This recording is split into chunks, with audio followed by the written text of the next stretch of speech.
జనగామ, మేడ్చల్, నిజామాబాద్ జిల్లాలో మరో 4 అధికారుల పట్టివేత. ఈ 4 లక్షలు కాదు యాంటీ కరప్షన్ బ్యూరో, 4 లక్షలు కాదు మీరు చేయాల్సింది 40 లక్షలు 40 కోట్లు తీసుకున్న వాళ్ళని తీసుకొచ్చి బొక్కలేయాలి దమ్ములు ఉంటే.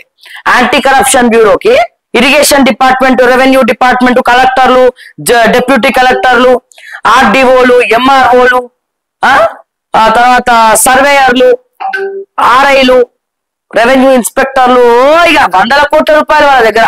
వాళ్ళని తీసుకొచ్చే దమ్ములు ఉండు. అవి ఆ సంగారెడ్డి ఆర్డీఓ ఉంటాడు, ఆయన పెద్ద కల్ప్రిట్. అటువంటి వాళ్ళని పట్టుకోరు మీరు. లేకపోతే మా ఈ ఇరిగేషన్ కి సంబంధించినటువంటి వీళ్ళని పట్టుకోరు మీరు.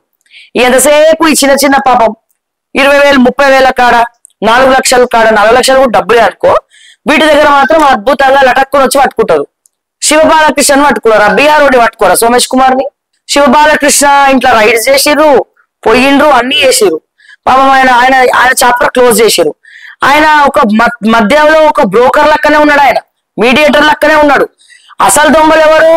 ఆ చాయ్ బిస్కెట్ బాపత్ ఆయన ఎవరు, బీహార్ ఓడు, ఆ సోమేష్ కుమార్. ఆయన పట్టుకునే దమ్ములు ఉండవు. మన ఆ పత్రాలు, సోమేష్ కుమార్ యొక్క పత్రాలు శివబాలకృష్ణ ఇంట్లో ఎట్లా దొరికినాయి ఒరిజినల్ డాక్యుమెంట్స్? అది శాతకాదు మనకి కదా. యాంటీ కరప్షన్ బ్యూరోకి ఒక బీహార్ ఓడ్ లాంటి ఆస్తులు దోచుకపోతా ఉంటే అది శాతకాదు. రజత్ కుమార్ లాంటి వాడు శాతకాదు. మరి ఏం శాత అయితే ఆయన అంటే ఏదో పల్లి బఠానీలు అమ్ముకునే లాంటి వాళ్ళు, లేకపోతే వీళ్ళు ఒక 4 లక్షలు 5 లక్షలు అంతకు మించి మీరు 40 కోట్లు 40 లక్షలు తీసుకున్న వాళ్ళని మీరు అరెస్ట్ చేయరు, మీరు పోరు, మీరు ఇన్స్పెక్షన్ చేయరు. ఎట్లా సార్ ఇది? యాంటీ కరప్షన్ బ్యూరో మారాలి సార్. నాకు అప్పుడప్పుడు డౌట్ వస్తూ ఉంటది, యాంటీ కరప్షన్ బ్యూరోనే కరప్టెడ్ అయితే మరి దాని వాంటర్ చేయడానికి ఇంకో సమస్య తీసుకురావాలా?